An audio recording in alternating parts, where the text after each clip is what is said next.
जय माता दी दोस्तों, राधे राधे। आपका मेरे चैनल में स्वागत है। चलिए दोस्तों, मैं आज आपको नित्य पूजा पाठ अपने घर की कैसे करनी चाहिए वह मैं आज आपको बताती हूँ।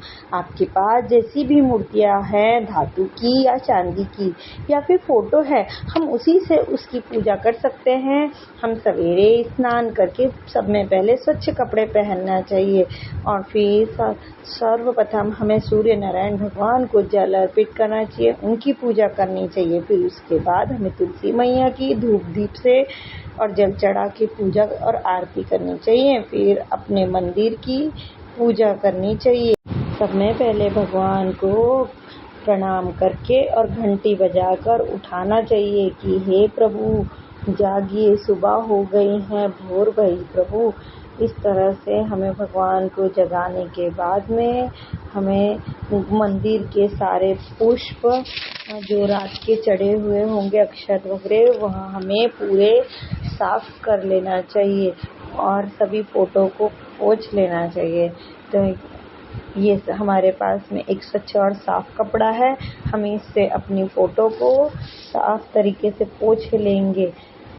हमने भगवान को जो भी तिलक लगाए थे उनकी फ़ोटो में, हमें वो उन सबको अच्छी तरह से साफ तरीके से इस कपड़े से पोंछना है। हमने सारी फ़ोटो को अच्छे तरीके से पोंछ लिया है। अब हम सारी हमारे पास में जिस भगवान की मूर्तियां हैं जिसे हम स्नान करा सकते हैं, उन सबको एक बर्तन में रखेंगे। हमारे पास में यह कृष्ण भगवान है, गणपति बापा है, ये बालाजी है और यह श्रीयंत्र है और महालक्ष्मी और नारायण भगवान है। हम और एक दुर्गा माता है। हमारे पास इतनी मूर्तियां हैं। मेरा मंदिर बड़ा है तो मेरे पास में इतना सारा मूर्तियां हैं। मैं इन सबको नहलाती हूँ। अगर आप नहलाना नहीं चाहते हो, डेली में थोड़े जल्दी में हो, तो आप एक पुष्प लेके उनके ऊपर जल छिड़क के भी उनकी ऐसे ही रख के पूजा कर सकते हो। ज़रूरी नहीं है कि डेली नहलाए, लेकिन मेरे पास में टाइम रहता है तो मैं उन्हें नहला देती हूँ, स्नान करा देती हूँ। हम आधा घंटा तो प्रभु के लिए रोज़ निकाल ही सकते हैं। तो चलिए हम इन्हें नहलाते हैं, स्नान कराते हैं। तो हमारे पास में यह दक्षिणावर्ती शंख है जिससे मैं अपने भगवानों को नहलाती हूँ। यह दक्षिणावर्ती शंख से हम सभी भगवानों को नहला सकते हैं। हम उसमें जल भर के हम उन्हें स्नान करा सकते हैं। तो हमें जब भी भगवान को स्नान कराते वक्त, नहलाते वक्त, उनकी पूजा करते वक्त हमें उस भगवान का स्मरण करते रहना चाहिए। हमें उनके मंत्रों का जाप करते रहना चाहिए। अगर आपको मंत्र नहीं आते तो उनका ध्यान मन में करते हुए उन्हें स्नान कराए, तो इससे भगवान की कृपा हमें प्राप्त होती है। हमें उनके अच्छे से स्नान करा देना चाहिए। फिर उसके बाद में हमें एक साफ कपड़ा लेकर उन्हें पोंछ के रखना चाहिए। तो यह हमारे पास में था एक साफ कपड़ा, तो हम उसको पोंछ के माता दुर्गा की मूर्ति है और अन्य सभी भगवानों को हम इसी तरह पोंछेंगे और उनको रखेंगे। अब हम शिव भगवान को जल अर्पण करेंगे। ये मेरी शिवलिंग है। तो उसके बाद हमें शिवलिंग पर दक्षिणावर्ती शंख से जल अर्पण बिल्कुल नहीं करना है। शिवलिंग को में शंख से जल नहीं चढ़ाया जाता, उन्हें स्नान नहीं कराया जाता और शिव जी की पूजा में शंख भी नहीं बजाया जाता। तो हमें शिव जी को भी ऐसे ही स्नान करा के जल चढ़ाकर उन्हें भी उनके स्थान पर रख देंगे। ये मेरा शिवलिंग है। तो हमने इस तरह से सभी भगवानों को स्नान करा के उन्हें अच्छे साफ कपड़े से स्वच्छ करके उन्हें पोंछ दिया है। अब आइए चले आगे बढ़ते हैं और देखते हैं। हम अब अपने भगवानों को श्री गणपति बापा को सर्वप्रथम एक अक्षत रखकर और उनके स्थान पर विराजित करेंगे। तो सब में पहले हम उनके स्थान पर अक्षत डालेंगे, फिर उन्हें की माला है हमारे पास में, वह पहनाकर हम उनको उनके स्थान पर रख देंगे।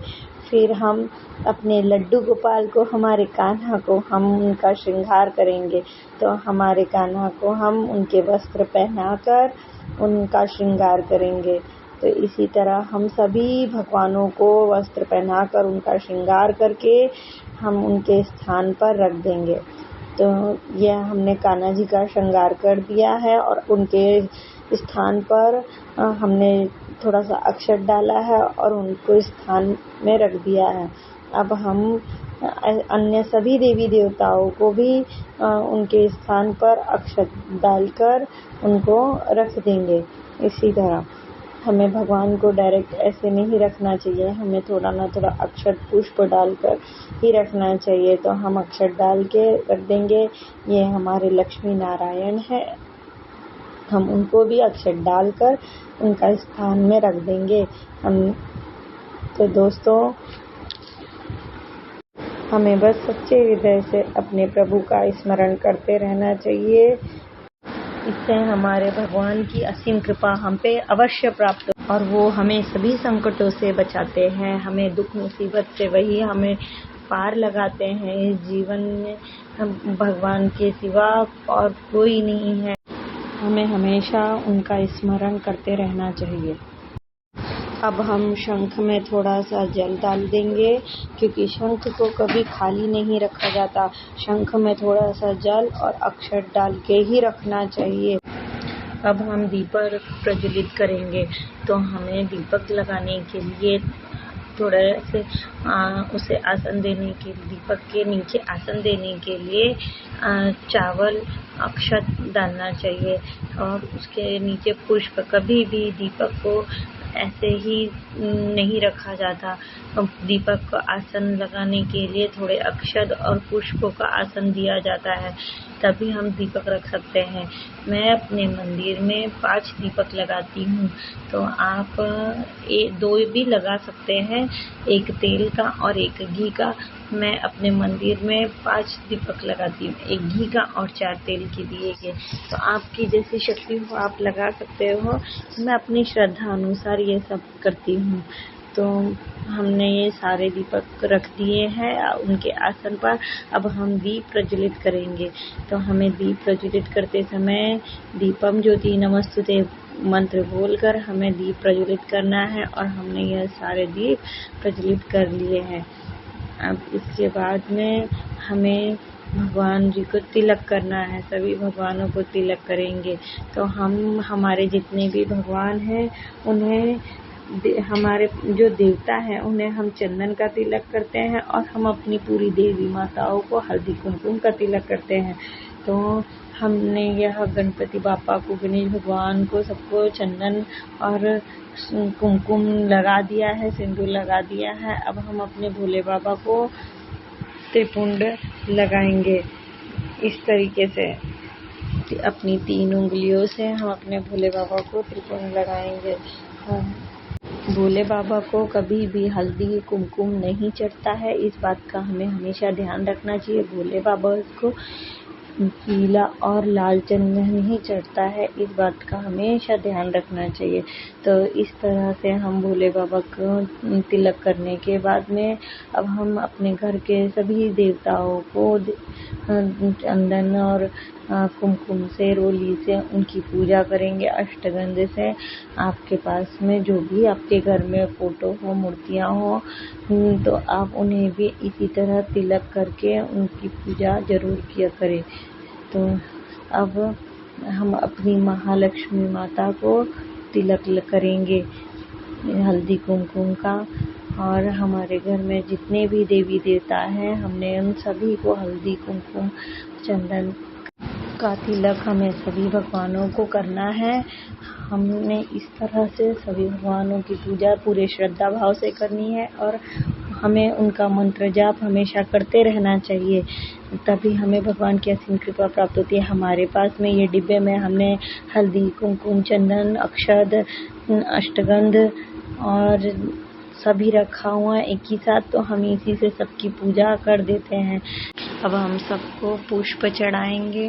तो अगर आपके पास में पुष्प नहीं है तो रोज डेली हम खरीद के लाने की जरूरत नहीं है। आपके घर के पास में जो भी पुष्प का पेड़ होगा, जो भी फूलों का पौधा होगा, उसी से आप पुष्प लेके आ सकते हैं, तोड़ के, जो भी भगवानों को चढ़ते हैं वो वाले। तो अब हम सभी भगवानों को एक एक करके पुष्प चढ़ाएंगे। पुष्पम समर्पयामि बोलते हुए भी हम सब भगवानों को पुष्प चढ़ा सकते हैं। हमें ज़्यादा कुछ मंत्र नहीं भी आते हैं तो हम तिलक लगाते समय तिलकम समर्पयामि पुष्पम समर्पयामि बोल सकते हैं।